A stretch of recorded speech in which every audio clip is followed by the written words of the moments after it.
Hello friends, स्वागत है आप सभी का आपके अपने प्लेटफॉर्म विवेकानंद कैरियर पाथ पर। तो हम लोग कर रहे थे ब्लैक बुक से top 200 most repeated idioms and phrases की जो ये सीरीज है। इसमें हम लोग ईडियम्स और फ्रेज को बाय निमोनिक्स देख रहे थे कि कैसे हम लोग याद करें कि कभी भी ना भूलें।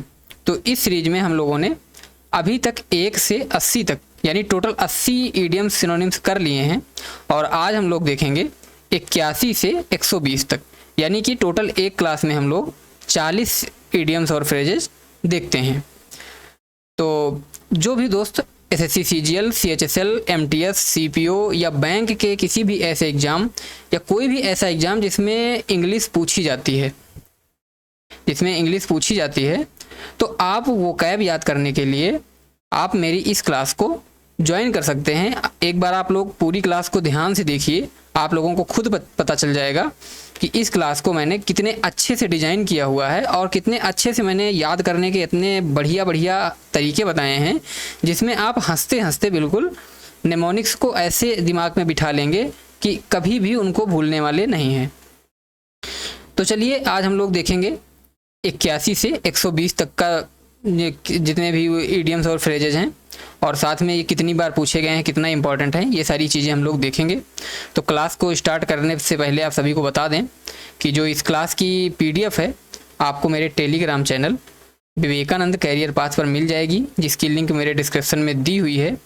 और जो लोग नए हैं उनको एक चीज़ और भी बता दूँ कि इससे पहले हम लोग इसका पार्ट 1 और इसका पार्ट 2 हम लोग कर चुके हैं। तो जिन लोगों ने अभी तक नहीं देखा है तो जाकर वो भी देख लीजिए, और साथ ही जो लोग नए हैं तो पहले आप लोग इस सीरीज़ को देखिए। अगर आप लोगों को अच्छी लगती है तब जाके आप वो सीरीज देखिए, क्योंकि जब आप एक बार देख लेंगे ना तो आपको 100% ये जो ब्लैक बुक की मैं सीरीज करवा रहा हूँ, इससे पहले मैंने मोस्ट रिपीटेड सिनोनिम्स करवाए, अब सिनोनिम्स के बाद ईडियम्स करवा रहा हूँ, आप खुद ब खुद पहुँच जाएंगे देखने के लिए। ठीक है, इसमें कोई वैसा कुछ नहीं है, बिल्कुल अच्छे से समझाया गया है, बिल्कुल पेड क्लास की तरह। देखो अब हम लोग पहली ईडियम से देखते हैं क्या है। तो देखो पहली ईडियम है catch red handed. Catch red handed, देखो इसका जो एसएससी में मीनिंग बताया गया, जिसको आपको सिलेक्ट करना था 4 ऑप्शंस में, तो वो था to catch someone doing something illegal, या फिर caught in the act of committing the crime, मतलब किसी को क्राइम करते हुए पकड़ लेना या किसी को कुछ ऐसा इलीगल काम करते हुए पकड़ लेना, मतलब जब वो चीज़ कर ही रहा था उसी टाइम पे उसको पकड़ लेना, मतलब रंगे हाथों किसी को पकड़ना, किसके लिए, अपराध करते हुए। तो ये अपराध के लिए स्पेशली यूज किया जाता है कैच रेड हैंडेड। तो इसको याद करने के लिए कैसे याद करेंगे, देखो रंगे हाथों पकड़ना, ये चीज़ तो सबने सुनी होगी, ठीक है। और रंगे हाथों किस रंग से, लाल हाथों से। लाल हाथ क्योंकि अपराध से संबंधित, अपराध जैसे किसी का खून कर दिया या किसी ने कुछ चोरी कर लिया, मतलब जो रेड की किस लिए यूज किया जाता है, खतरे के लिए।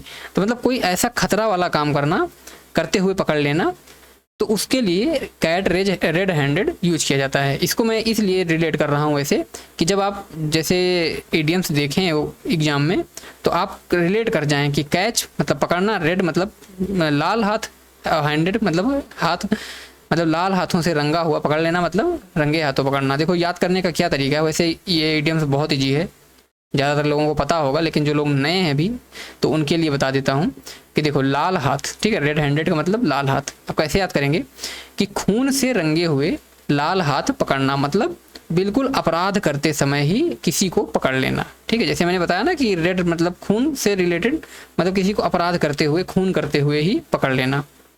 अब आओ अगला वर्ड देखते हैं, इस पर ज़्यादा टाइम ना देते हैं, बहुत टाइम दे दिया। देखो क्या है वर्ड, क्लोज सेव। देखो क्लोज सेव का मतलब तो सबको पता होगा, ये सेव किसके लिए होता है, सेविंग करने के लिए, जैसे दाढ़ी बनाने के लिए या बाल काटने के लिए, ठीक है, उसके लिए यूज किया जाता है सेव। तो क्या है क्लोज सेव का अर्थ, पहली चीज़ तो इंग्लिश में देखेंगे कि नैरो स्केप फ्रॉम डेंजर और डिजास्टर, मतलब नैरो स्केप फ्रॉम डेंजर और डिजास्टर, मतलब किसी ऐसे खतरे से बाल बचना, ठीक है, किसी खतरे से बाल बचना, उसको बोलते हैं क्लोज सेव। अब याद कैसे करेंगे, मतलब आप सेव कर रहे थे, देखो निमोनिक्स क्या है, सेव मतलब सेविंग करते समय वक्त उस्तरे से कटने से बिल्कुल थोड़ा सा क्लोज बचना, यानी बाल बाल बचना, ठीक है। जैसे आप सेविंग कर रहे हो और सेविंग करते टाइम आपको जैसे ब्लेड बिल्कुल लगने ही वाला था, लेकिन आप बिल्कुल बाल बाल बच गए, क्योंकि अगर लग जाता तो आपको नुकसान हो जाता, लेकिन उस चीज़ से आप सेविंग करते टाइम क्या हुआ, आप बाल बाल बच गए कट जाने से। तो उसी को बोलते हैं, ऐसे रिलेट कर लो, जैसे सेव दिखेगा ना तो आप खुद से रिलेट कर ले जाएंगे अगर इस वर्ड को पकड़ लिए तो। अब देखो नेक्स्ट वर्ड क्या है, don't count your chickens before they hatch. क्या है इसका अर्थ, don't make plans based on events that have not yet happened. ठीक है, हिंदी में क्या होगा कि डोंट मेक प्लान्स मतलब प्लान नहीं बनाना, based on event that have not yet happened, मतलब कोई ऐसी इवेंट जो होनी है अभी हुई नहीं है उसको लेकर कोई प्लान मत बनाना। जैसे क्या है कि सफलता मिलने से पहले ही जश्न न मनाना, मतलब जैसे सफलता आपको भी अभी पता चला क्या होता है, आप लोग तो इसको और अच्छे से रिलेट कर सकते हैं।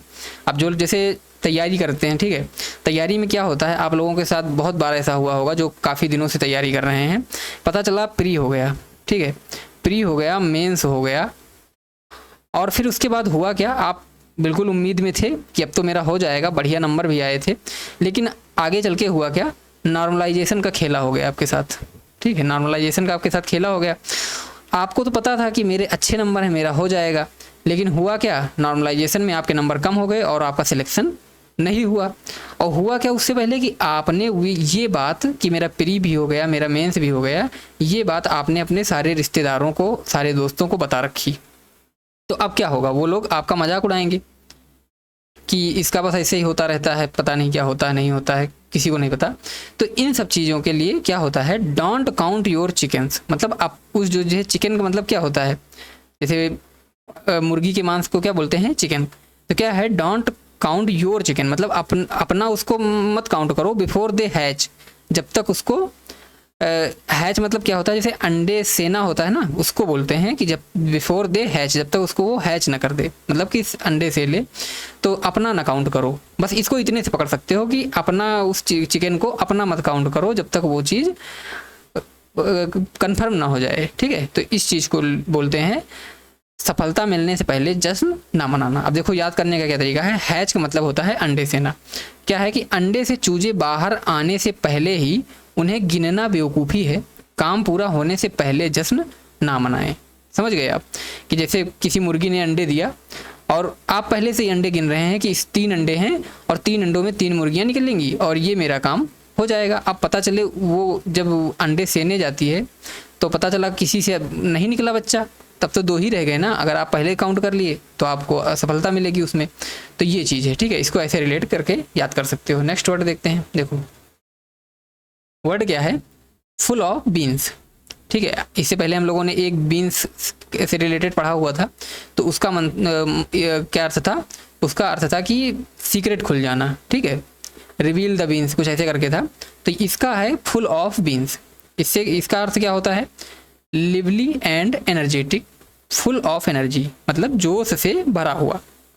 देखो कितना वर्ड इंपॉर्टेंट है, 9 बार पूछा गया है। तो बीन्स का मतलब क्या होता है, राजमा या चना करके जो होता है उसको बीन्स बोलते हैं। क्या है, बीन्स प्रोटीन से भरे होते हैं, जो बीन्स से भरा हो उसमें गजब की एनर्जी या जोश होगा, ठीक है। अब देखो फुल ऑफ बीन्स का मतलब क्या होता है कि ऐसे भी एक तो ये याद कर सकते हो कि बीन्स में क्या होता है, बीन्स जो होते हैं जैसे राजमा हो गया, चना हो गया, उसमें बहुत सारा प्रोटीन होता है और जो उस बीन्स को खाता है उसके अंदर बहुत सारा जोश भरा होता है, मतलब वो बहुत ही एनर्जेटिक रहता है। इसको ऐसे याद करो, ठीक है। और इसका दूसरा तरीका ना ही बताता हूँ क्योंकि अगर बताऊँगा तो कन्फ्यूज हो जाएंगे। इसका यही बेस्ट तरीका है कि जो बीन्स होते हैं, ठीक है, बीन्स पकड़ो डायरेक्ट, जो बीन्स होते हैं इसमें क्या होता है, ये एनर्जी होती है, ठीक है, इसको खाने से क्या होता है, एनर्जी आती है। तो बस इससे इसका यही अर्थ हो जाएगा कि full of energy. Next word क्या है, go to the extra mile. Go to the extra mile का क्या अर्थ होता है, आवश्यकता से अधिक प्रयास, going above and beyond whatever is required for the task at hand. Next क्या अर्थ है, to make an extra effort, मतलब आवश्यकता से अधिक किसी चीज के लिए प्रयास करना।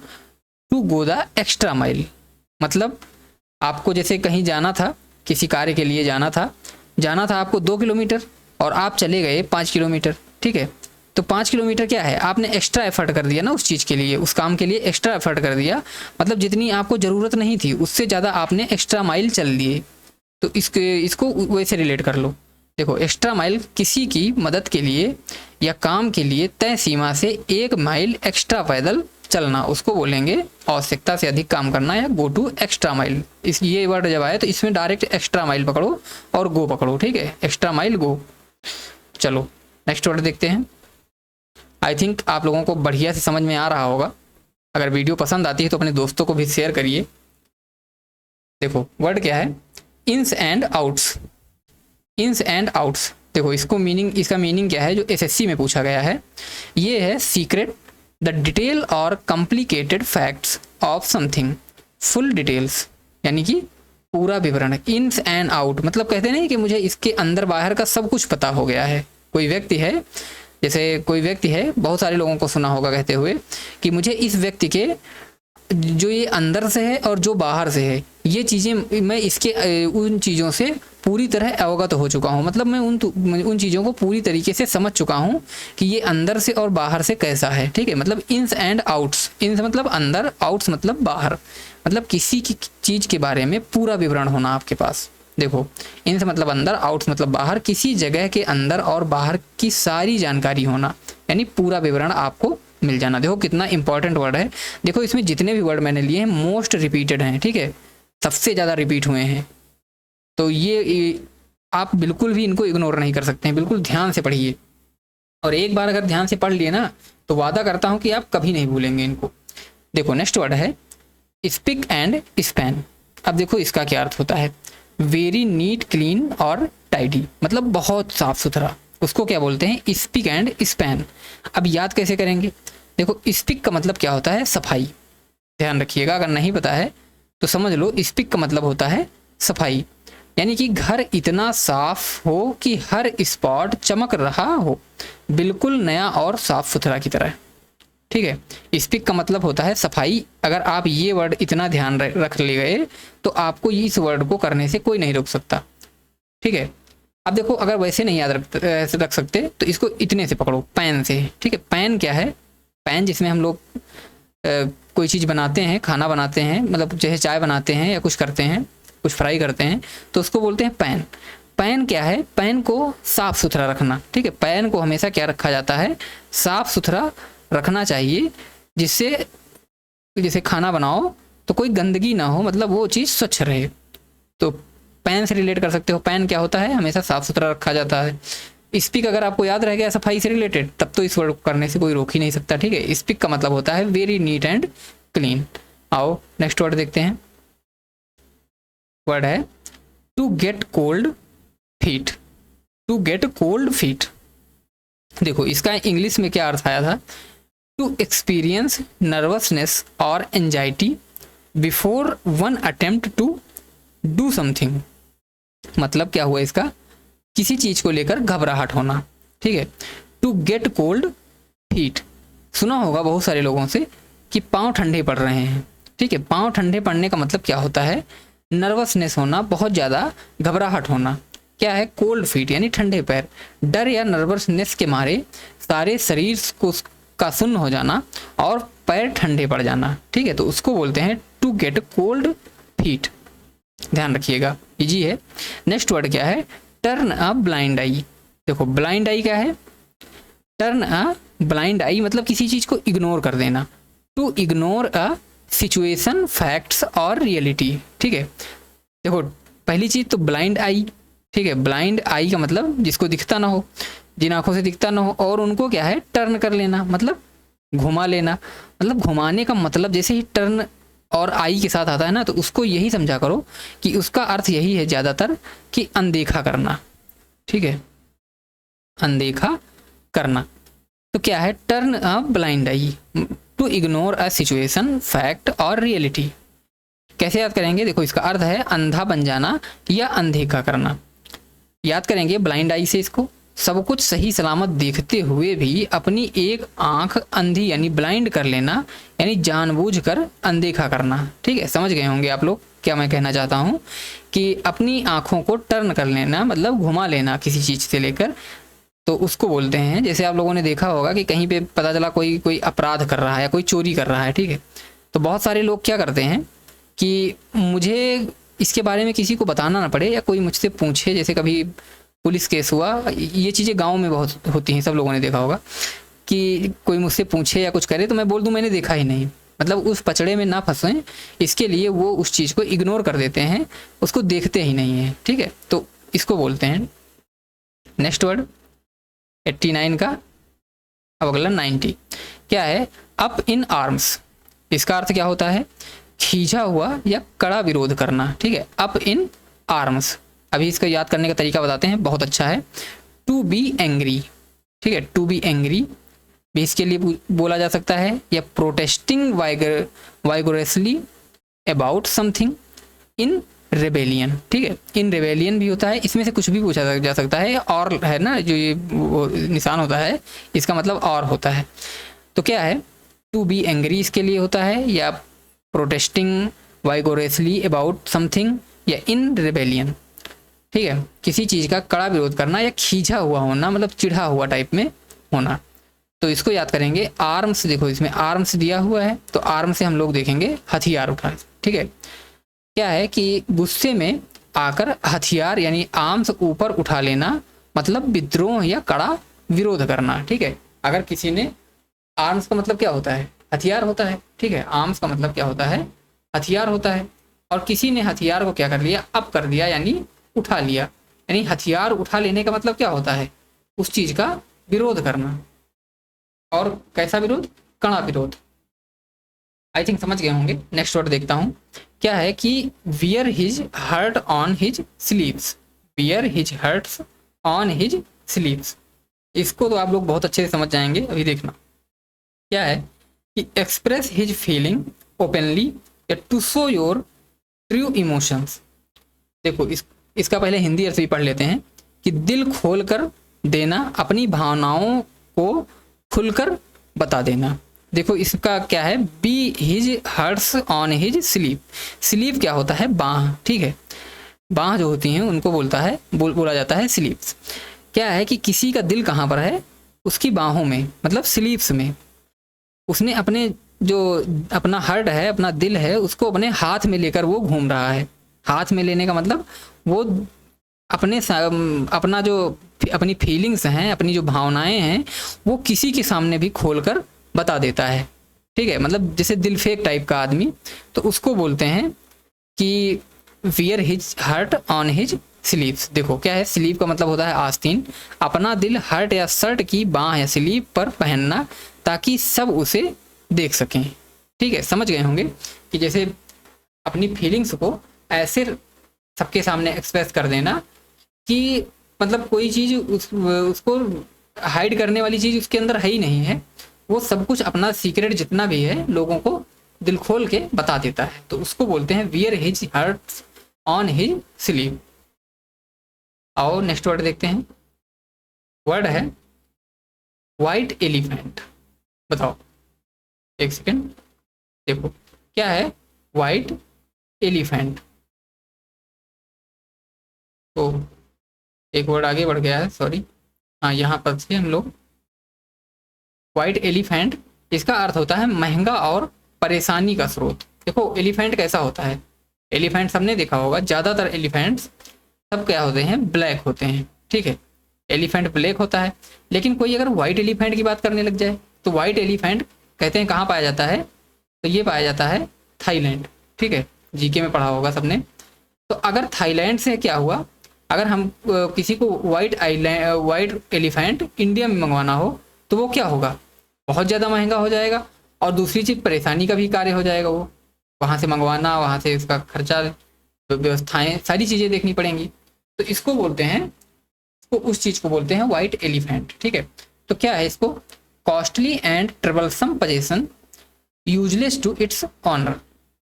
ट्रिक क्या है कि सफ़ेद हाथी से रिलेट करेंगे इसको, और पुराने समय में राजा लोग जिसे बर्बाद करना चाहते थे उसे सफ़ेद हाथी गिफ्ट करते थे जो खाता बहुत था पर काम कुछ नहीं करता था।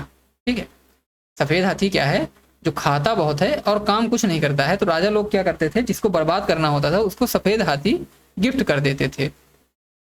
तो ऐसे रिलेट कर सकते हो, या फिर इसको ऐसे रिलेट कर सकते हो कि अपने देश में तो सफ़ेद हाथी मिलता नहीं है, ये दूसरे देशों से मंगवाने में काफ़ी खर्चा लगता है और ये मतलब बहुत कॉस्टली भी पड़ता है और परेशानी का एक कारण भी बनता है।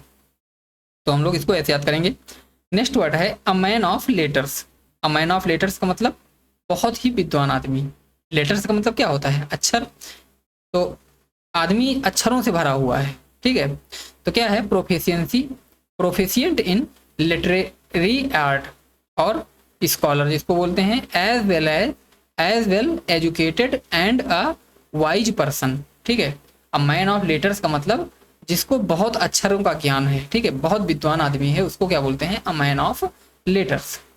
क्या है, लेटर्स माने अक्षर यानी साहित्य। जो इंसान हमेशा अक्षरों या किताबों में डूबा रहे वो क्या है, बहुत विद्वान यानी स्कॉलर होगा। ठीक है, तो इसको ऐसे रिलेट कर सकते हो, अ मैन ऑफ लेटर्स का लेटर जैसे रिलेट करोगे तो पता चल जाएगा। देखो नेक्स्ट वर्ड है स्टॉर्म इन अ टी कप। बताओ टी कप के अंदर क्या हुआ, स्टॉर्म आ गया, मतलब तूफान आ गया। तो अब समझ लो टी कप के अंदर स्टॉर्म आने का मतलब किसी छोटी चीज को बहुत बड़ा करना, मतलब बात का बतंगड़ बनाना। ठीक है, बात का बतंगड़ बनाना मतलब टी कप, मतलब छोटी सी टी कप में क्या हुआ, स्टॉर्म आ गया। क्या है, बिग फस over a small matter, a lot of anger. ठीक है, अ लॉट ऑफ एंगर या एक्साइटमेंट और वरी अबाउट ट्रिवियल थिंग्स। ठीक है, तो समझ गए होंगे। तो इसको रिलेट कैसे करेंगे, ये ट्रिक क्या है कि टी कप से रिलेट करेंगे, चाय के छोटे कप में तूफान यानी स्टॉर्म लाने की कोशिश करना, मतलब बहुत ही छोटी सी बात का बतंगड़ बनाना। ठीक है, बात का बतंगड़ बनाना आप लोग समझ रहे होंगे किसको कहते हैं, किस चीज़ को कहते हैं। तो वही होता है, मतलब आपने किसी बात को, छोटी सी बात कही, लेकिन लोगों ने क्या किया, उसको बढ़ा चढ़ाकर बहुत ज़्यादा बड़ा कर दिया और एक इशू क्रिएट कर दिया उसको लेकर, तो उसको बोलते हैं a storm in tea cup. Next word क्या है, add insult to injury. Add insult to injury, क्या हुआ था, किसी को इंजरी मतलब किसी को चोट लग गई थी। ठीक है, और लोगों ने क्या किया, मान लो इसको ऐसे रिलेट करो एड इंसल्ट टू इंजरी को, कि जैसे आप बाइक से कहीं जा रहे थे, ठीक है, और आपको क्या हुआ, कुछ बाइक फिसल गई या कुछ ऐसा हुआ कि आपको थोड़ा चोट लग गई। ठीक है, आपकी बाइक गिरी और आपको थोड़ा चोट लग गई। लेकिन जब ये बात आपने अपने फ्रेंड्स को बताई तो वो लोग क्या किए, आपका मजाक उड़ाने लगे कि यार कैसे चलाते हो तुम, तो कैसे गिर गए, वहां तो गिर ही नहीं सकते, मतलब ऐसा कुछ दोस्त करने लग जाते हैं कि यार ऐसा कैसे हो सकता है, हो ही नहीं सकता। तो क्या हुआ, आपको तो चोट लगी थी लेकिन उस पर वो लोग क्या कर रहे हैं, आपकी इंसल्ट कर रहे हैं, मतलब वो आपके लिए क्या होगा, जले पर नमक छिड़कने जैसा होगा, मतलब दुख को और ज्यादा बढ़ाने जैसा होगा। तो लेकिन इसको इंग्लिश में कैसे ये आता है वर्ड, देखो, to further a loss with mockery to worsen an unfavourable situation. ठीक है, मतलब अनफेवरेबल सिचुएशन को और वर्सन करना, और बुरी कर देना। ठीक है, या फिर make a bad situation even worse, मतलब बैड सिचुएशन थी उसको और बुरी कर देना, तो उसको बोलते हैं add insult to injury. I think अच्छे से समझ गए होंगे। अब इसका जो डिमोनिक्स है वो भी देख लेते हैं कि किसी को पहले से ही चोट लगी हो, इंजरी लगी हो, और आप ऊपर से उसकी बेइज्जती कर दें तो क्या होगा, उसके लिए एड इंसल्ट टू इंजरी होगा।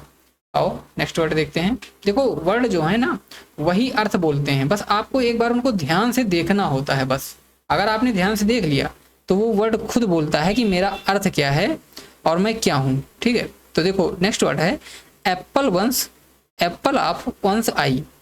तो इसका अर्थ होता है आंखों का तारा, यानी बहुत प्यारा होना। Apple of one's eye. देखो एप्पल क्या होता है, बहुत लोगों को पसंद होता है। ठीक है, एप्पल ऑफ वंस आई मतलब किसी के आंखों का तारा टाइप में, मतलब समवन वेरी प्रीसियस और डियर। याद करने का तरीका देखो बहुत अच्छा है। एप्पल मतलब सेब, आंख का सेब यानी जो पुतली होती है सबसे अहम होती है, वैसे ही जो बहुत प्यारा हो उसे आंख का तारा कहते हैं। ठीक है, अब देखो क्या है, आंख कैसी होती है, जैसे ये आंख हो गई आपकी। ठीक है, आंख के अंदर ये एक गोले टाइप में होता है, तो समझ लो ये गोला क्या है, ये हो गया एप्पल, ठीक, ये हो गया एप्पल। तो क्या है, ये आँख का एप्पल है, यानी आँख का एप्पल ये आदमी को बहुत प्यारा होता है, बहुत पसंद, क्योंकि अगर ये नहीं रहा तो उसको दिखेगा नहीं। तो वैसे ही समझ लो कि आँख की जो पुतली है वो क्या है, बहुत प्यारी होती है। तो वैसे ही आँखों का एप्पल, मतलब उसको एप्पल समझ लो, तो यही है। Next word back to square one, इसका अर्थ होता है जहाँ के तहाँ, यानी प्रारंभिक बिंदु पर लौटना। Back to square one. अब देखो स्क्वायर कैसा होता है, ऐसे, ठीक है, चारों भुजाएं समान होती हैं, ठीक है। मान लिया कोई व्यक्ति यहाँ से चला, ठीक, कोई व्यक्ति यहाँ से चला और ऐसे ऐसे घूमते हुए घूमते हुए घूमते हुए और वापस आ गया कहाँ पर, यहीं जहाँ से चला था। तो क्या हुआ, वो बैक टू स्क्वायर वन, मतलब एक स्क्वायर के उसी कोने पर आ गया जहाँ से उसने स्टार्ट की थी। तो उसको बोलते हैं जहाँ के तहाँ, यानी प्रारंभिक बिंदु पर आ जाना, ठीक है। तो क्या है, to return to the starting point, having to start all over again, ठीक है, मतलब उस चीज़ को फिर से स्टार्ट करना या वहीं पे फिर से पहुंच जाना। स्क्वायर वन मतलब पहला खाना। लूडो या सांप की सीढ़ी में 99 पर सांप के काटने पर वापस एक नंबर के खाने पर आ जाना, ठीक है। इससे भी रिलेट कर सकते हो कि जैसे क्या है, लूडो सबने खेला होगा, तो लूडो में क्या होता है, एक सांप सीढ़ी होती है, ठीक है, लूडो के साथ में सांप सीढ़ी दी होती है। तो जैसे लूडो खेलने के लिए 4 लोग चाहिए, सबने बचपन में किया होगा, लूडो खेलने के लिए 4 लोग चाहिए, 4 लोग नहीं हैं, 2 लोग ही हैं, तो कहेंगे चलो तब तक हम लोग सांप सीढ़ी खेलते हैं। तो सांप सीढ़ी के खेल में होता क्या है कि सब तो मतलब बीच में ऐसे यहाँ से एक से स्टार्ट होता है, ठीक है, फिर ऐसे ऐसे ऐसे ऐसे फिर ऐसे ऐसे चलता रहता है। यहाँ पर 100 होता है, ठीक है, और 100 से पहले 99 होता है, और इस 99 पर एक सांप होता है। सांप क्या करता है, वो जब डसता है, तो सांप सीढ़ी का खेल ही यही होता है कि जब वो डसेगा तो उसकी पूंछ जहाँ पर होगी, जिस नंबर पे, वहाँ पे पहुँच जाओगे। तो जैसे उसका जो फेस होता है वो 99 पर होता है, और जब वो डसता है तो उसका जो उसकी पूंछ होती है वो 1 पर पहुँचाती है, ठीक है। तो मतलब क्या हुआ कि आप यहाँ से खेलते खेलते खेलते खेलते खेलते खेलते मतलब सीढ़ियाँ चढ़ते चढ़ते आप जब 99 पर पहुँचे, और जैसे ही आपने 99 पर अपनी गीट रखी, क्या हुआ, आपको सांप ने डसा और डायरेक्ट आकर आप नंबर 1 पर पहुँच गए। तो क्या हुआ, जहाँ से आपने स्टार्ट किया था फिर से आप वहीं पहुँच गए, मतलब बैक टू स्क्वायर वन, मतलब उसी पॉइंट पर फिर से आ गए, तो उसको बोलेंगे back to square one. I think समझ गए होंगे। आओ अगला वर्ड देखते हैं। देखो वर्ड है बैड ब्लड। बैड ब्लड का क्या अर्थ होता है, बैड ब्लड का अर्थ होता है आपसी दुश्मनी। देखो, एंग्री फीलिंग या इनेमिटी या इल फीलिंग, हॉस्टिलिटी बिटवीन पीपल, ठीक है, हॉस्टिलिटी बिटवीन पीपल। हॉस्टिलिटी मतलब क्या होता है, कट्टर शत्रुता, ठीक है, कट्टर शत्रुता, इसको बोलते हैं हॉस्टिलिटी। तो बैड ब्लड का मतलब होता है आपसी दुश्मनी। याद कैसे करेंगे, ब्लड जो है वो बैड हो चुका है, यानी 2 परिवारों के बीच खून ब्लड खराब होना, मतलब खानदानी या पुरानी दुश्मनी होना, ठीक है। 9 बार ये वर्ड पूछा गया है, देखो कितना इंपॉर्टेंट है। नेक्स्ट वर्ड देखते हैं, बाल इज इन योर कोर्ट, मतलब बाल इज इन योर कोर्ट क्या है इसका अर्थ। जैसे कोर्ट जो टेनिस होती है, ठीक है, टेनिस किस पे खेली जाती है, कोर्ट पे खेली जाती है, ठीक है। अब हुआ क्या कि जैसे टेनिस कैसे होती है, ऐसे बीच में नेट लगा होता है, एक लोग इधर होते हैं, एक लोग इधर होते हैं, ठीक है, या जो जितने भी लोग रहे तो एक साइड इधर होता है, एक साइड इधर।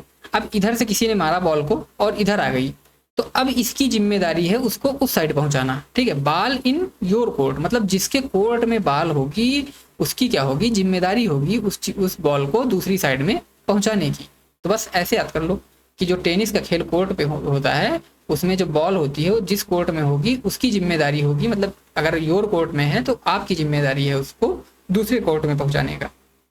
तो क्या है, इसको टेनिस में जब बॉल आपके पाले में यानी कोर्ट में आती है तो अगला शॉट मारने की जिम्मेदारी आपकी होती है। बस ऐसे याद कर लेंगे। और नेक्स्ट वर्ड देखते हैं, वर्ड नंबर 100 क्या है, ब्लैक सीप। ब्लैक सीप का अर्थ होता है कुल कलंक, यानी बुरी प्रतिष्ठा वाला व्यक्ति, ठीक है। ब्लैक सीप का मतलब होता है बुरी प्रतिष्ठा वाला व्यक्ति, जो परिवार में जैसे कलंक का काम करता है उसको बोलते हैं। देखो याद करने का तरीका बहुत अच्छा है, पहले हम लोग इसका इंग्लिश वर्ड जो मीनिंग है वो देख लेते हैं। कि one who is not accepted as part of a family और group because of one's bad conduct. ठीक है, समझ गए होंगे कि कोई जो व्यक्ति जो अपने बुरे व्यवहार के कारण किसी परिवार या ग्रुप के द्वारा एक्सेप्ट नहीं किया जाता है, ठीक है, उसको क्या बोलते हैं, ब्लैक शिप। या फिर पर्सन विद बैड रेपुटेशन, मतलब कोई ऐसा व्यक्ति जिसका जो समाज में कुख्यात है, मतलब जिसके प्रति गलत भावनाएं लोगों में फैली हुई हैं, तो उसको बोलते हैं black ship.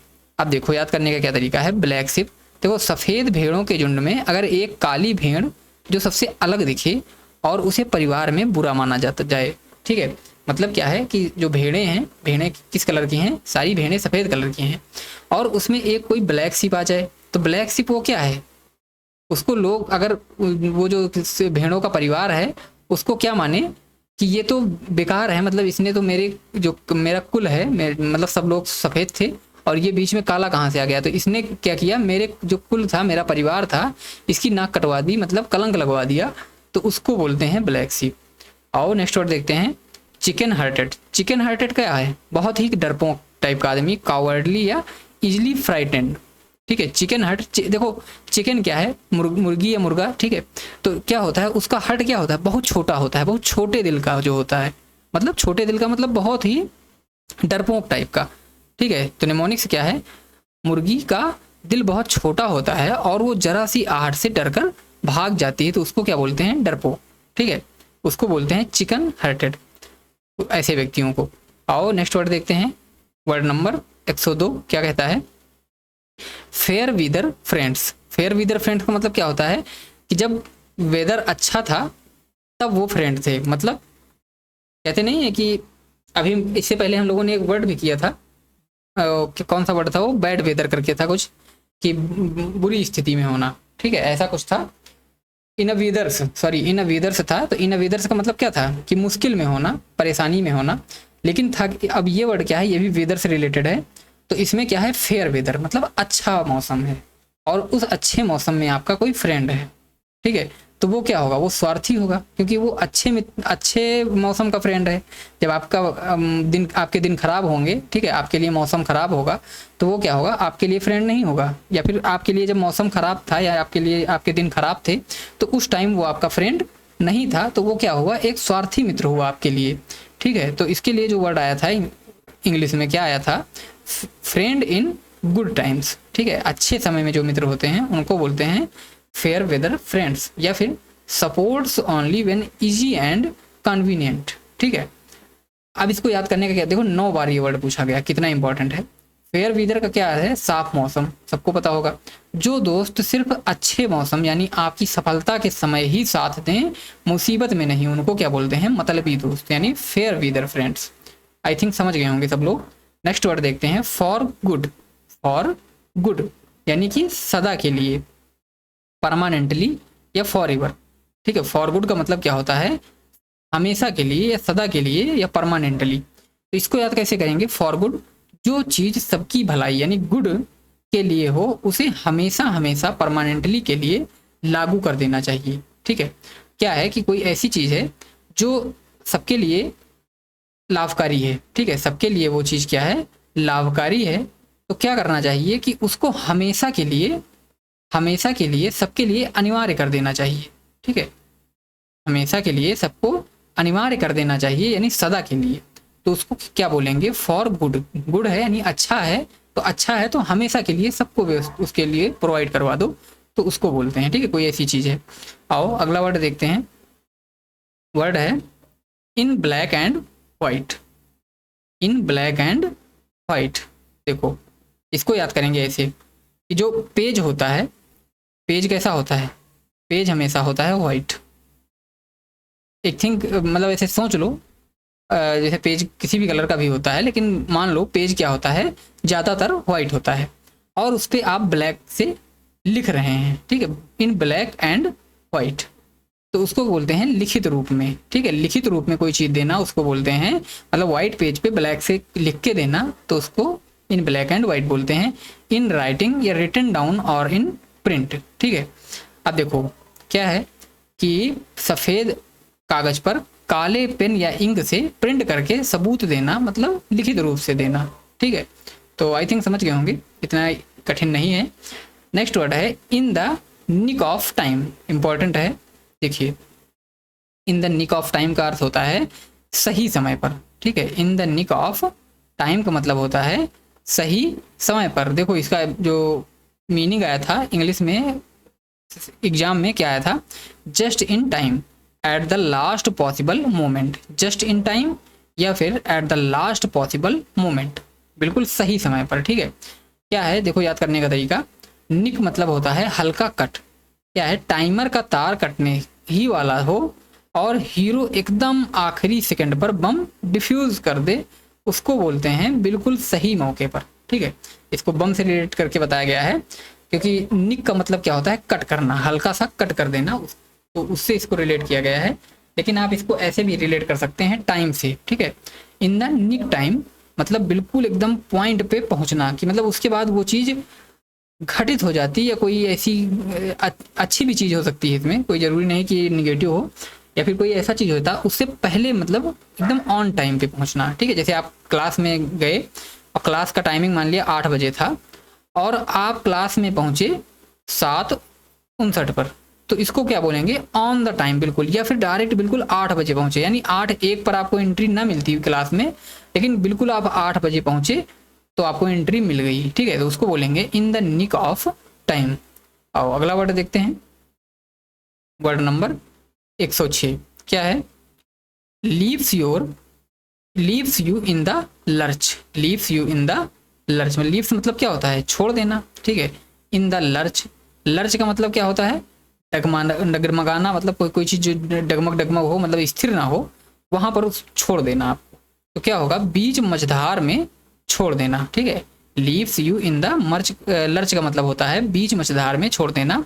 Leave someone in the helpless condition. ठीक है, या फिर desert someone in the difficulties, दोनों का अर्थ क्या होता है, किसी को किसी ऐसे सिचुएशन में छोड़ देना जो उसके लिए डिफिकल्ट हो, जो उसके लिए हेल्पफुल ना हो, हेल्पलेस हो, तो उसको बोलते हैं लीव्स इन द लर्च। याद करने का तरीका है, लर्च मतलब क्या होता है, डगमग करना या डगमगाना, किसी को डगमगाती हुई डूबती नाव में छोड़कर खुद भाग जाना, उसको कहते हैं leave you in the lurch, यानी मुसीबत में साथ छोड़ देना वाला। Next word out of the blue. Out of the blue का मतलब होता है बिल्कुल अचानक। ठीक है, आउट ऑफ द ब्लू का मतलब होता है बिल्कुल अचानक, मतलब कंप्लीटली अनएक्सपेक्टेडली या सडनली एंड विदाउट पीरियर वार्निंग, मतलब कि कोई ऐसी घटना घट जाना जिसके बारे में पहले से किसी को कुछ नहीं पता था, तो उसको बोलते हैं blue, out of the blue. ठीक है, ब्लू क्या होता है, देखो नीला आसमान ब्लू होता है, यानी कि साफ नीले आसमान से अचानक किसी चीज का टपकना बिना किसी वार्निंग के। ठीक है, out of the blue moon का मतलब जैसे आसमान बिल्कुल साफ है, मान लिया बारिश का कोई चांस नहीं है। ठीक है, आसमान बिल्कुल जब साफ होता है तो कैसा दिखता है, नीला दिखता है। और फिर हुआ क्या, अचानक से पानी गिरने लग गया। ठीक है, अचानक से बारिश होने लग गई, तो उसको क्या बोलेंगे, आउट ऑफ द ब्लू, मतलब जो ब्लू था उससे आउट, मतलब आउट ऑफ सिलेबस बात हो रही है। ठीक है, ऐसे रिलेट कर लो कि उससे आउट बात हो रही है, वो चीज़ नहीं होनी चाहिए थी, तो उसको क्या बोलेंगे, बिल्कुल अचानक घटना, कोई घटित होना। आओ नेक्स्ट वर्ड देखते हैं, 108 नंबर क्या है word, take to one's heels. Take to one's heel का मतलब होता है to run away in fear और रन ऑफ। ठीक है, हील्स का मतलब क्या होता है, एड़ियों पर। ठीक है, हील्स का मतलब क्या होता है, एड़ियों पर, और टेक टू वंस हील मतलब अपने आप को एड़ियों पर ले लेना। ऐसे याद करो, समझो इसको, अपने आप को एड़ियों पर ले लेना मतलब दुम दबाकर भागना, डर कर भाग जाना, स्पेशली ये डर के लिए यूज होता है। टेक वंस हील्स, देखो हील्स मतलब एड़ियां, डर के मारे अपनी एड़ियों पर पूरा जोर लगाकर उल्टे पैर भाग जाना, उसको बोलते हैं टेक टू वंस हील। ठीक है, हील देखकर आप वर्ड पूरे इडियम्स का पता लगा सकते हैं क्या है। ठीक है, अगला वर्ड है to jump on the bandwagon. To jump on the bandwagon. अब देखो बैंड वैगन क्या है, अभी देखते हैं इसको, पहले इसके हिंदी अर्थ देखो, देखते हैं कि बहती गंगा में हाथ धोना। To jump on the bandwagon यानी लोकप्रिय प्रवृत्तियों को अपनाना। टू फॉलो पॉपुलर ट्रेंड, या get involve in an activity because it is likely to succeed. ठीक है, इसके लिए यूज किया जाता है इस वर्ड को। अब देखो याद करने का क्या तरीका है, जिस बैंड बाजे यानी ट्रेंड के पीछे भारी भीड़ चल रही हो उसी गाड़ी में अपना भी कूद पड़ना। ठीक है, तो जंप मतलब कूदना, ऑन द बैंड वैगन मतलब कोई वैगन मतलब कोई गाड़ी थी जिसमें बैंड बंधा हुआ था, बैंड रखा हुआ था, उसी में कूद जाना, तो उसको बोलते हैं to jump on the bandwagon. ठीक है, बहती गंगा में हाथ धो लेना। अगला वर्ड देखते हैं, वर्ड नंबर 110। देखो क्या कहता है, a bird eye view. Bird eye view का मतलब क्या होता है, बर्ड क्या होती है, आसमान में उड़ती है। ठीक है, और आसमान में उड़ती हुई, जैसे आसमान में ये चिड़िया उड़ रही है, तो ये क्या करती है, नीचे की ओर देखती है। ठीक है, तो नीचे की ओर, जैसे ऊपर से आप कभी ड्रोन शॉट देखो, आप लोगों ने देखा होगा, ड्रोन शॉट क्या होता है, जब ऊपर जाता है तो वो जैसे काफ़ी ऊंचाई पे पहुंच गया, तो मान लिया आप किसी क्षेत्र में हैं, तो पहले जब नीचे था तो इतने क्षेत्र का वो कवर कर रहा था, जब और ऊपर पहुंचेगा, मान लिया यहाँ पहुंच गया, तो वो क्या हुआ, इतना विस्तृत क्षेत्र को कवर करने लग गया। यानी चिड़िया क्या होती हैं, जब ऊपर उड़ती हैं तो वो क्या करती हैं, ऊंचाई से एक विस्तृत दृश्य को कवर करती हैं, मतलब बहुत सारे, बहुत ज़्यादा एरिया को देखती हैं। A general view from above या एरियल व्यू जिसको बोलते हैं, या good and comprehensive idea and overall view. ठीक है, ओवरऑल व्यू या कंप्रीहेंसिव व्यू, इन सब के लिए यूज किया जाता है अ बर्ड्स आई व्यू, या फिर इसको हिंदी में ये भी बोलते हैं, देखो हिंदी वाला लिख देता हूँ, क्या है, सरसरी तौर पर। ठीक है, सरसरी तौर पर नजर रखना। ठीक है, सरसरी तौर पर नजर रखना। अब सरसरी तौर पर नजर रखने का मतलब क्या, लापरवाही वाला नहीं है। सरसरी तौर पर नजर रखने का मतलब कि उस जगह पर जितनी सारी चीजें थी सब पर ध्यान नजर रखना। अगर किसी एक पॉइंट पे ध्यान रखोगे तो उसको ध्यान रखना बोलते हैं, लेकिन जब सारी चीजों पर आप को देख रहे हैं तो उसको बोलेंगे सरसरी तौर पर नजर रखना। ठीक है, मतलब विस्तृत। अब देखो बर्ड्स क्या है, चिड़िया जब आसमान में उड़ती है तो पूरे धरती का एक विस्तृत नज़ारा यानी ओवरऑल व्यू एक साथ दिखता है, मैंने जो बताया वही। ठीक है, यहाँ पर अब देखो नेक्स्ट वर्ड है अ केक वॉक। केक वॉक का मतलब क्या होता है, अब जैसे इससे पहले हम लोगों ने एक वर्ड किया था, वो भी केक से रिलेटेड था, और केक से रिलेटेड था, और उसका जो अर्थ था वो वेरी इजी टास्क से रिलेटेड था। ठीक है, तो वैसे ये भी है कि एन इजी अचीवमेंट। ठीक है, अ केक वॉक का मतलब an easy achievement, an easy task और विक्ट्री, उसको बोलते हैं केक वॉक, मतलब अत्यंत सरल। कितनी बार पूछा गया है, देख लो खुद से कितना इंपॉर्टेंट है। केक क्या होता है, स्पंज केक होता है, केक पर चलना बहुत ही सॉफ्ट और आसान होता है, तो उसको बोलते हैं अ केक वॉक। ठीक है, ये तो मैंने निमोनिक्स लिखी है, ये इसका अर्थ नहीं है, इस बात का ध्यान रखिएगा जितने भी लिखे हैं। तो क्या है, केक वॉक का मतलब क्या हुआ कि बिल्कुल भी, जैसे मान लिया कोई नंगे पाँव चल रहा है, और नंगे पाँव वो किस पे चल रहा है, ईंटों पर, पत्थरों पर चल रहा है, तो उसको क्या होगा, पत्थर चुभेंगे।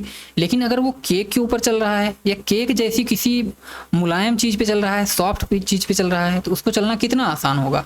तो वही चीज़ है, मतलब बहुत ही सरल, अत्यंत सरल, उसको बोलते हैं अ केक वॉक। आई थिंक समझ गए होंगे। आओ नेक्स्ट वर्ड देखते हैं, वर्ड है अ फूल पैराडाइज। अ फूल्स पैराडाइज का अर्थ होता है हवाई महल, मतलब संभावित परेशानी नहीं जानने पर खुशी की स्थिति। ठीक है, इंग्लिश वर्ड क्या है इसके meaning, being happy for foolish reason, या फिर a state of happiness based on a person not knowing about potential trouble. ठीक है, तो उसको बोलते हैं अ फुलिश पैराडाइज। देखो याद करने का क्या तरीका है, फुलिश तो आप लोग फुल का मतलब समझ ही रहे होंगे, मूर्ख। पैराडाइज का मतलब होता है स्वर्ग, यानी मूर्ख के लिए जो स्वर्ग हो, यानी मूर्खों का अपना ख्याली स्वर्ग, जहाँ वे सच्चाई को इग्नोर करके झूठी खुशी मनाते हैं। ठीक है, जो झूठी खुशी मनाता है उसको मतलब हवाई महल बनाना।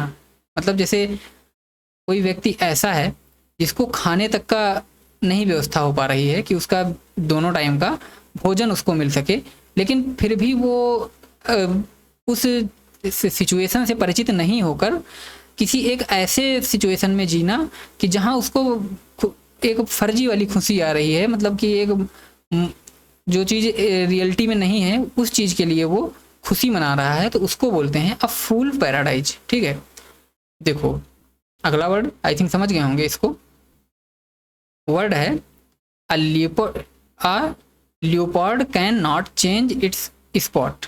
क्या है? A leopard can not change its spot. Leopard किसको बोलते हैं? तेंदुए को। ठीक है, अब देखो पहले चीज तो हम इसका मीनिंग देखेंगे। It is impossible to change one's character. ठीक है, मतलब किसी के करेक्टर को चेंज करना है, किसी की व्यक्ति को चेंज करना है, कोई ऐसी चीज जिसको चेंज कर पाना मुश्किल हो, मतलब इम्पॉसिबल हो। ठीक है, a leopard can change its spot, मतलब अगर एक तेंदुआ है, ठीक है, तेंदुआ है और वो उसके ऊपर, जैसे तेंदुए के ऊपर क्या होता है, जैसे तेंदुए के ऊपर वो मान लिया गोल्डन कलर का है और उसके ऊपर काले धब्बे होते हैं। ठीक है, काले धब्बे होते हैं, तो क्या वो अपने धब्बे को मिटा सकता है या बदल सकता है? नहीं बदल सकता है। तो वही चीज़ है, मतलब ऐसी चीज़ें जिनको चेंज नहीं किया जा सकता, तो उसको बोलते हैं a leopard can not change its spot, मतलब कुत्ते की पूंछ टेढ़ी की टेढ़ी ही रहना, यानी किसी के चरित्र को बदलना असंभव होता है। देखो याद करने का क्या तरीका था कि तेंदुआ लाख कोशिश करे पर अपने शरीर के काले धब्बे या स्पॉट्स नहीं मिटा सकता, वैसे ही अपनी फितरत, इंसान अपनी फितरत नहीं बदलता है। ध्यान रखिएगा इस चीज का अर्थ। ठीक है, a leopard can not change spot. Spot को जब आप उसके बॉडी पर जो स्पॉट हैं उनसे रिलेट करेंगे, तुरंत मीनिंग आपके सामने मिलेगा। ठीक है, अगला वर्ड देखते हैं, अ man of straw. A man of straw मतलब स्ट्रा किसको कहते हैं? जैसे घास होती है, ठीक है, घास का जो एक तिनका होता है उसको बोलते हैं, तिनका जो होता है उसको बोलते हैं स्ट्रा। मतलब एक आदमी है अ मैन ऑफ स्ट्रा, मतलब तिनके के समान है, मतलब तिनके के समान बहुत ही कमजोर व्यक्ति है उसको। ठीक है, जो तिनके के समान है बहुत ही कमजोर है। A man of no substance, a man weak cowardly और कावर्डली पर्सन, मतलब कि जो बहुत दुबला पतला है उसको क्या बोलते हैं? अ मैन ऑफ स्ट्रा। ठीक है, देखो स्ट्रा का मतलब क्या होता है? भूसा। भूसे से बना हुआ पुतला देखने में आदमी लगता है पर अंदर से बिल्कुल खोखला और कमजोर होता है, मतलब उसी तरह का व्यक्ति जो बिल्कुल मामूली सा दिखने में हो, बहुत दुबला पतला हो, कोई भी उसके अंदर पावर ना हो, तो उसको बोलते हैं। नेक्स्ट वर्ड है, देखो वर्ड है a wolf in sheep's clothing. देखो क्या है? एक भेड़िया है जो किसके क्लॉथ में है, जो किसका कपड़ा पहने हैं? शीप्स का, मतलब जो भेड़ है उनका, मतलब भेड़िया जो है, जो भेड़ें होती हैं, जो जिनका ऊन निकाला जाता है, उनका कपड़ा पहने हैं। अब खुद से इसका अर्थ निकालो, क्या है? भेड़ की खाल में भेड़िया। समझ रहे हो कि कोई व्यक्ति मतलब अंदर से जितना डेंजर है ना, वो बाहर से अपने आप को उतना नहीं दिखा रहा है, यानी कि बहुत खतरनाक व्यक्ति है वो। Hypocrite, a dangerous person pertaining to be harmless. ठीक है, मतलब अपने आप को हार्मलेस दिखाना, लेकिन वो है क्या? बहुत ही डेंजरस है। मतलब हार्मलेस का क्या अर्थ होता है? दूसरों को नुकसान ना पहुंचाने वाला दिखाना, लेकिन है बहुत वो हार्मलेस, मतलब मौका देखते ही वो नहीं छोड़ेगा। तो वुल्फ का मतलब पता ही होगा, भेड़िया। खतरनाक भेड़िया मासूम दिखने के लिए अगर भेड़ की खाल पहन ले तो वो क्या होगा? एक कपटी और धोखेबाज इंसान। Next word, child's play. Child's play का मतलब बच्चों वाला खेल। ठीक है, बहुत ही आसान, कहते नहीं कि ये मेरे लिए तो बच्चों का खेल है, या ये काम मेरे लिए दाहिने हाथ का खेल है। ठीक है, ऐसे करके जो वर्ड्स बोले जाते हैं, तो बच्चों वाला काम जैसे होता है ना, चाइल्ड्स प्ले, तो उसी के लिए यूज किया जाता है, बहुत ही मामूली कार्य के लिए। Something that is very easy to do, मतलब कोई ऐसा कार्य जिसको करना बहुत ही आसान हो। A very easy task. ठीक है, बहुत इजी टास्क उसको बोलते हैं। आई थिंक समझ गए होंगे। अब निमोनिक्स भी देख लेते हैं कि चाइल्ड मतलब होता है बच्चा, कोई ऐसा काम जिसे एक छोटा बच्चा भी आसानी से कर ले तो उसको बोलते हैं चाइल्ड्स प्ले। आई थिंक समझ गए होंगे। अब आओ अगला वर्ड देखते हैं, वर्ड नंबर 117। क्या है? Cool as cucumber.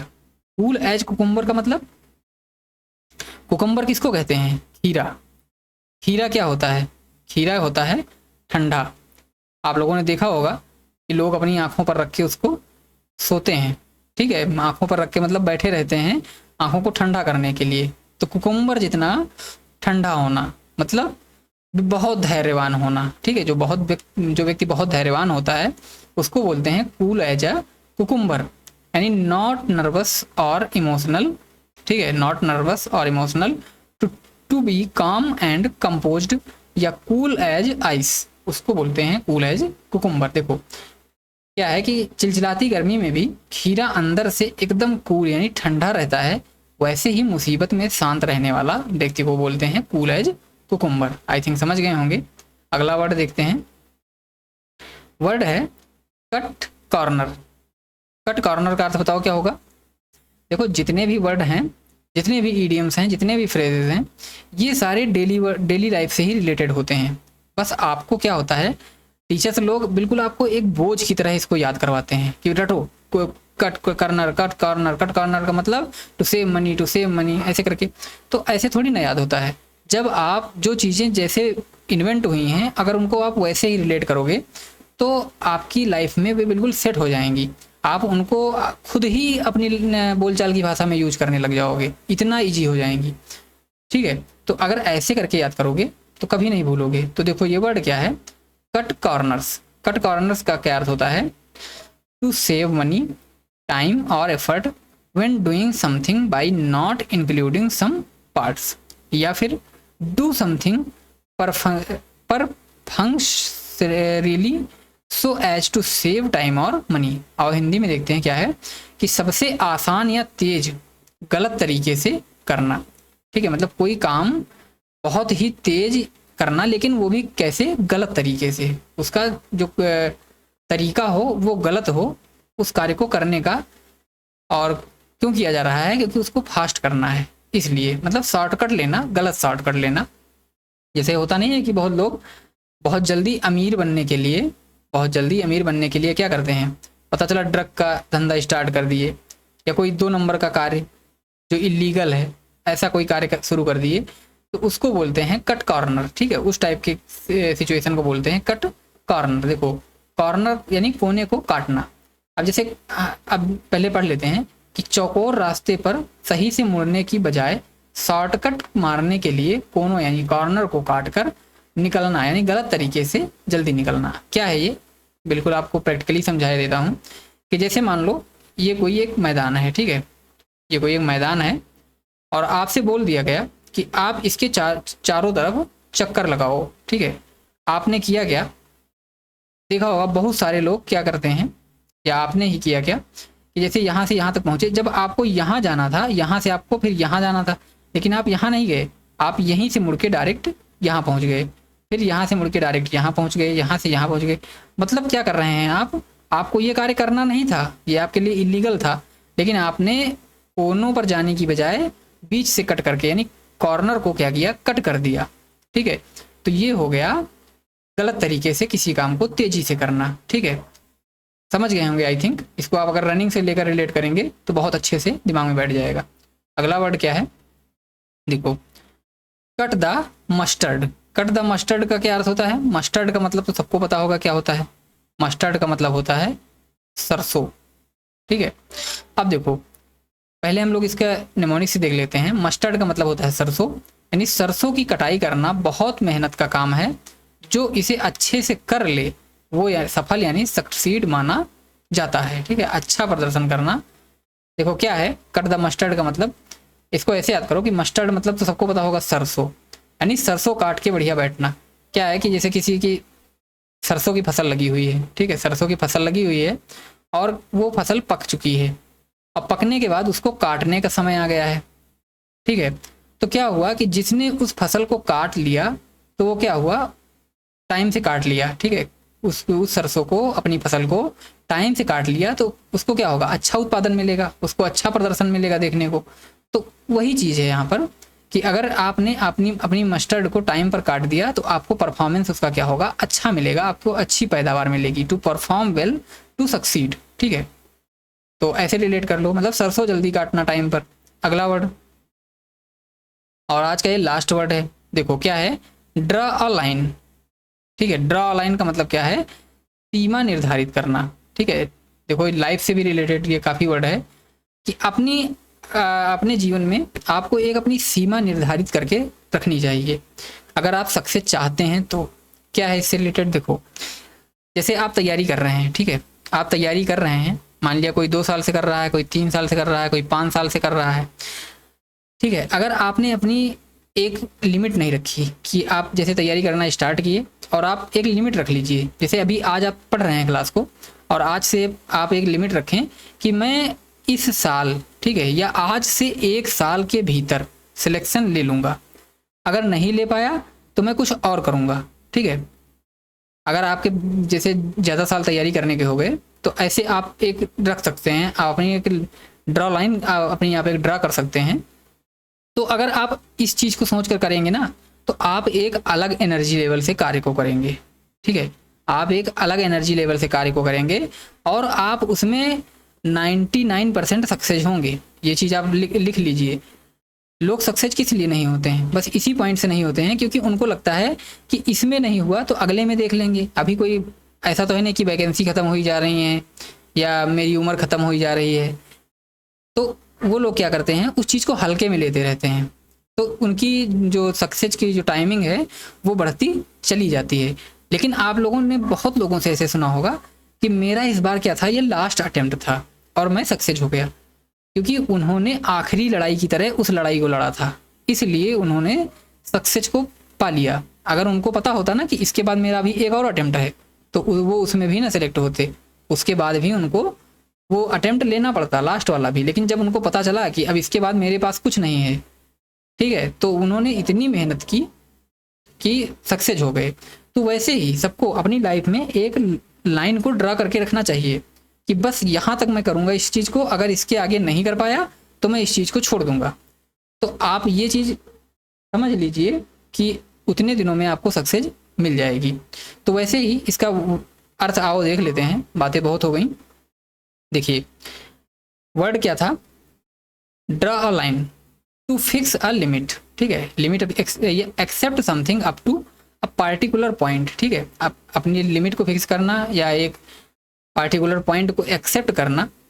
To stop before a point where something okay gets not okay, ठीक है।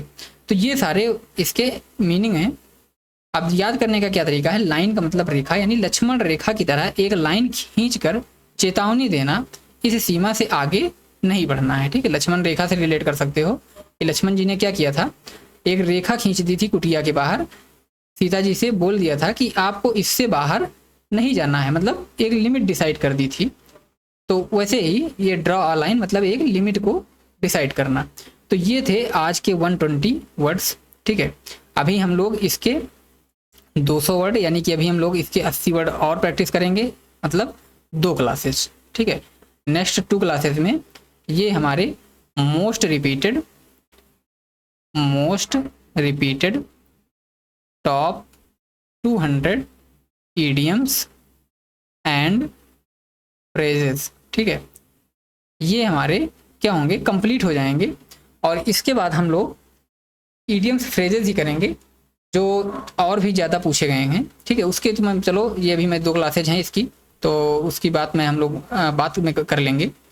तो आज के लिए इस क्लास में हम इतना ही रखते हैं। अगर आपको क्लास अच्छी लगी, पसंद आई, तो अपने और भी जानने वाले दोस्तों को शेयर करिए, ठीक है।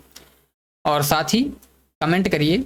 और जिन लोगों ने अभी तक चैनल को सब्सक्राइब नहीं किया है, सब्सक्राइब कर लीजिए, क्योंकि इस पर मैं बस ऐसे ही टॉपिक्स से रिलेटेड बहुत सारे अच्छे वीडियोज लाता रहता हूँ।